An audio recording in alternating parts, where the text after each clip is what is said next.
So ayun nga guys, last video natin ay galing po tayo sa East-West Lateral Road, Amadeo section, at naririto pa rin po tayo ngayon sa may intersection po ng Amadeo going to Silang.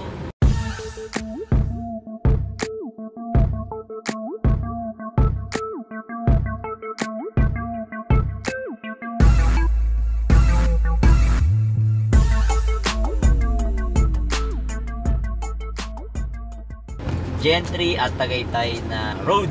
At ngayon po ay susubukan nating mag-update. Pupuntahan po natin guys yung Tagaytay Alfonso Bypass Road. At kung matatandaan nyo po, yung pong ating Alfonso Tagaytay Mendez and then Silang vlog, matatandaan nyo po, no, dun po tayo nagtapos dun sa tulay na putol.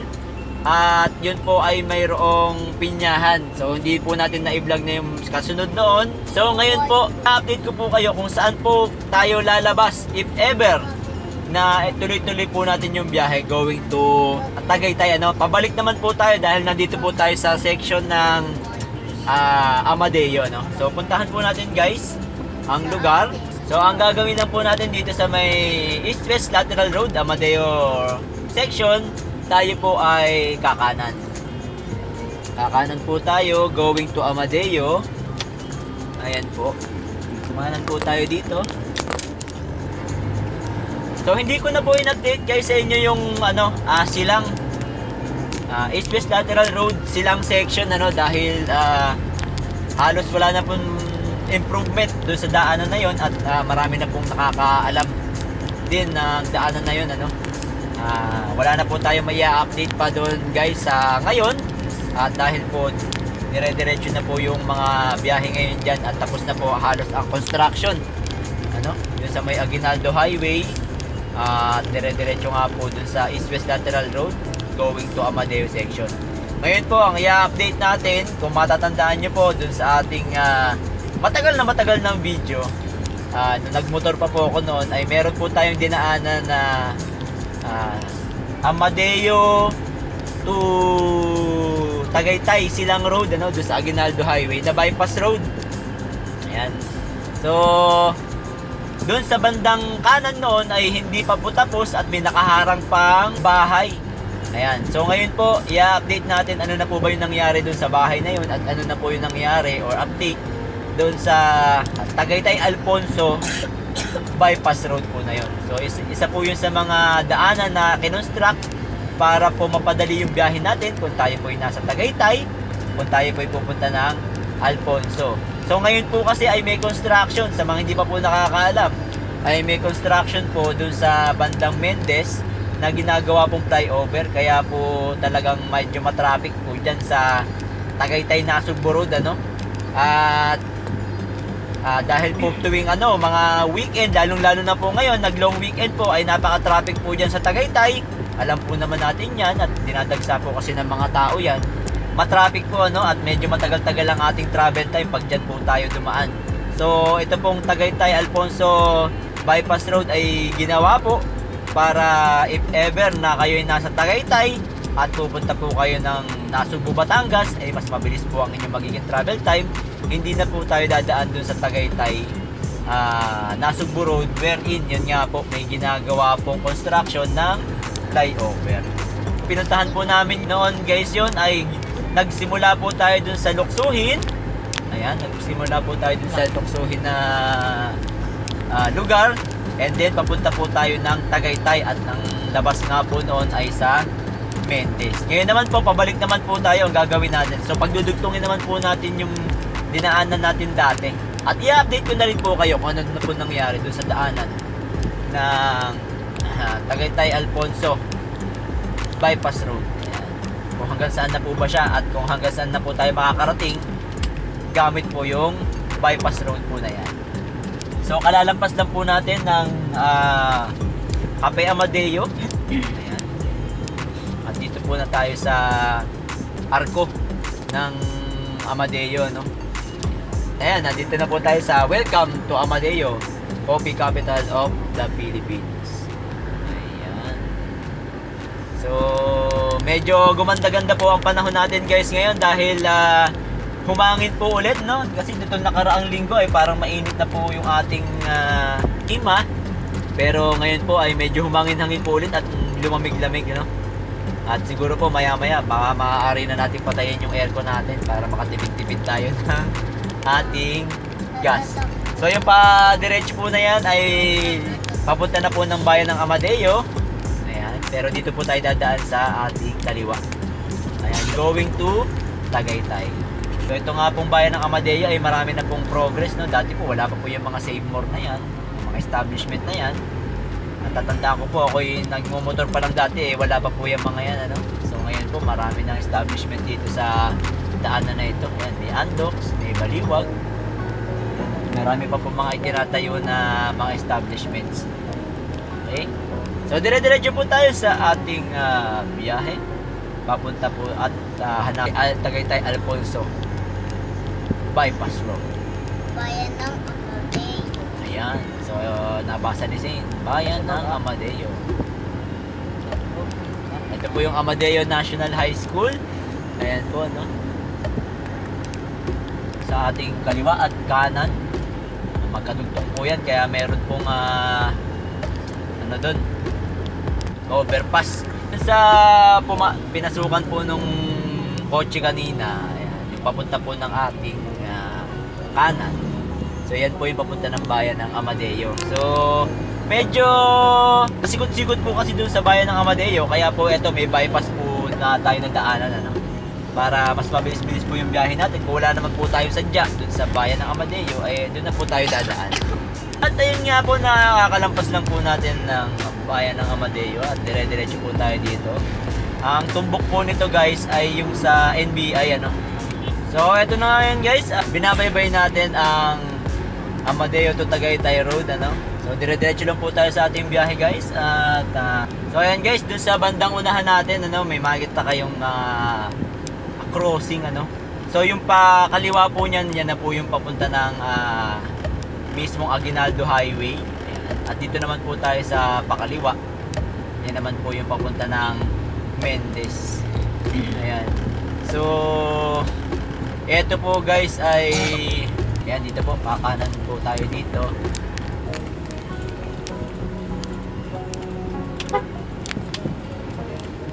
Ayan, alternate route, light vehicles only. Ayan. Bukas na po itong daanan na to guys. Ayan, ito po. Dati po ito may bahay po sa gitna, no? At umiikot pa po nga yung mga sasakyan para lang makadaan dun sa ginagawang daanan na to, ano? Diyan sa maliliit na daan sa ating kanan. Pero ngayon po, ayan, gawa na po itong daanan. At ito po nga ay papunta na tayo sa Mendez. So from malapit-lapit na po tayo sa Tagaytay, eh. From Amadeo, ayan, kung tayo po pupunta ng Mendez, ay dito po tayo pwedeng dumaan. Para hindi na kayo bababa pa dun sa East-West Lateral Road, ano, kung kayo po galing ng Tagaytay. O kaya galing kayo dun sa Aguinaldo Highway. Ayan. So dito lang po, medyo lumiit po yung daanan dito. Ayan. Kasi ginagawa pa po yung kabilang part, kaya medyo po tayo ay mag-iingat-ingat ng kaunti, ano. Tayo masyadong mabilis dito sa daanan na to. Pero kapiraso lang naman po yan. Kapiraso. At ayan po, dire-diretso po tayo ngayon guys. Mapapansin niyo po, ano, marami na pong establishment dito. At pupunta lang po tayo dito sa bandang unahan. Tingnan natin. So dapat po tayo ay dito. Papakita ko lang ako. Ayan, close pa po ito guys dahil ginagawa pa po yung part na yan. Ayan po, close pa yung part na yan. Pero kapirasong-kapiraso na lang din po yan kasi nagka-problema po yan dun sa right of way. Ayan, maniobra muna na tayo, no? Ayan po, ah.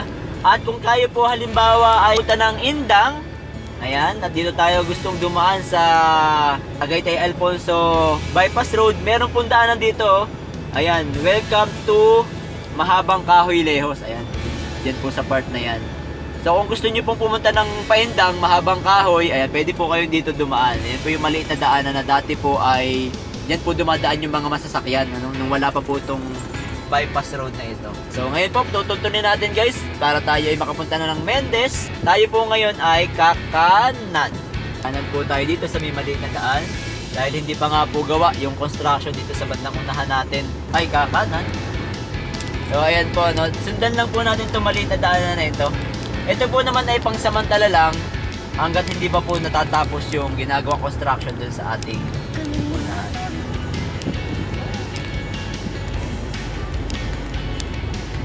So ayan po, diretso po tayo dito guys, no? Dahil pag po tayo ay kumaliwa, yan po yata ay papunta ng Tagaytay. Papunta ng Mahogany. So ang palatandaan po natin dito ay eto, yung pinyahan.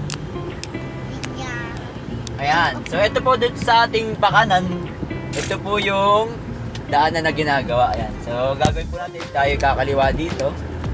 Ayan.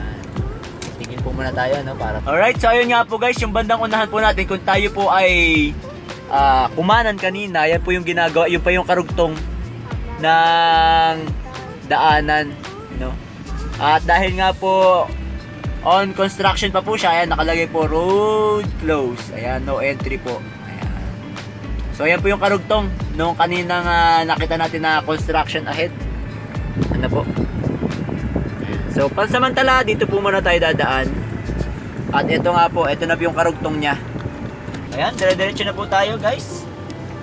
Kung kayo po ay galing ng Amadeo at pupunta po kayo ng Mendez, ano?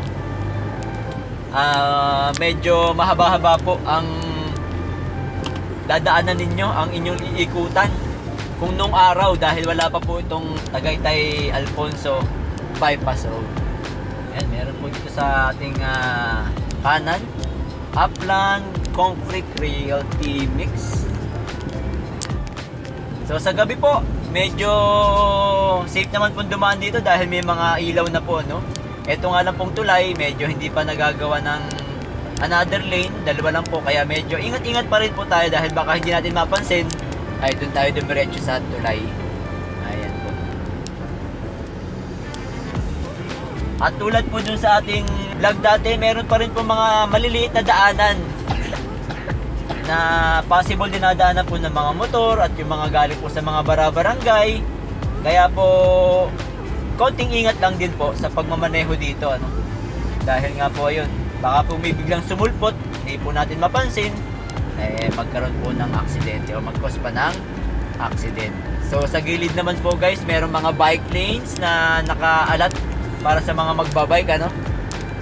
Yan po maganda rito sa Tagaytay Alfonso bypass road, meron pong bike lane. At ayan na nga po, at dito na tayo ngayon sa intersection. Ito po yung Tagaytay Dang Mendez Road. Ito po muna tayo tigil sa gilid. Ayan. So kung mapapansin nyo po guys, ayan, yung mga papunta po natin ng kaliwa, yan po yung papunta ng Tagaytay, at yung papunta naman po ng kanan, ayan po yung pa Mendez Indang. Ayan po. So i-update ko lang kayo guys. Didiretso tayo dun sa bandang unahan at ipapakita natin kung ano na yung progress doon sa daanan na karugtong nung ating huling vlog dapat ng Tagaytay Alfonso bypass road.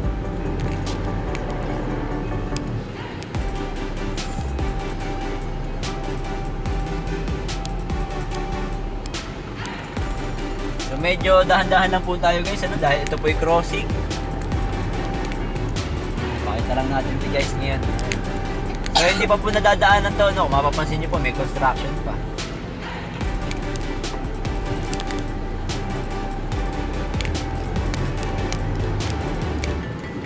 So ayan po, ayan po yung daanan. At ito pa rin po guys yung bahay na hindi pa po tatanggal dito sa gilid, ano? Ayan, yan, yan. So ang sabi daw po ay hindi pa po yata nagkakasundo sa bayaran dahil medyo maliit daw po ang offer. Yun naman po yung balitaan ko lang sa ating mga marites, sa ating bubwit, na yun po ang kanyang binigay na impormasyon. At ayan na nga po guys, sabat yan. Ayan na po guys ang update natin dito sa Tagaytay Alfonso bypass road. Ano, baba pa tayo ng konti, tingnan natin, sarado pa. Ayan po yung tulay na yan. Ayan po guys. yan pong tulay na yan ay yung karugtong po ng tulay huli po nating pinuntahan yung sa Tagaytay Alfonso Bypass Road, ano, yung may pinyahan po. So yan po yung magiging karugtong niyan guys, kaya po yan nakaabang na rin po yung tulay na yan. So pag natapos po yung construction or naayos po yung issue nila dun sa lupa, wala lang po tayong drone na ipapakita po sana natin na nakaabang na po yung dalawang tulay na yan. So kung matatandaan nyo nga po, tayo lumiko dun sa ating huling video dahil po pinyahan na, yan na po ang karugtong niyan. Alright, so hanggang dito na lamang po siguro ang ating video at sana po may niambag na naman akong kapakipakinabang sa araw na ito. At sa mga hindi pa po nakasubscribe, subscribe lang tayo sa Kulit Shop, ang shop na makulit pero walang physical shop. See you on my next videos. Bye-bye!